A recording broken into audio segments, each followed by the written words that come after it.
Hello viewers, நல்லா இருக்கீங்களா? நாம் வேலை விஷயமா வெளியே போயிட்டு இரவு வீட்டுக்கு வந்து நுழையும் போது தான் இந்த பவர் கட்டு நடக்கும். ஸோ இரவில் சாப்பிடும்போது பார்த்திங்கன்னா வெளிச்சம் இல்லாமல் நம்ம சாப்பிட்ற நிலைமை தான் இருக்கும். இனி அந்த கவலை வேண்டாங்க. ஒரு எல்இடி லைட்டை எமர்ஜென்சி லேம்பாக மாற்றுறதுக்கான வீடியோ தான் நான் உங்களுக்கு இதில் கொடுத்துருக்கேன்.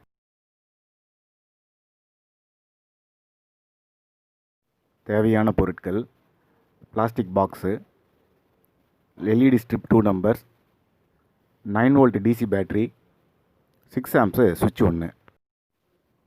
ஒயரிங் டயக்ராம் ரொம்ப ஈஸிங்க. இந்த படத்தில் இருக்கிற போலவே நீங்கள் ட்ரை பண்ணலாம்.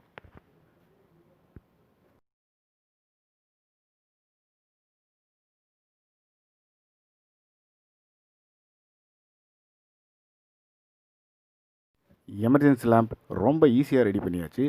இந்த சேனல் பிடிச்சிருந்தா சப்ஸ்கிரைப் பண்ணுங்கள். தேங்க்ஸ் ஃபார் வாட்சிங்.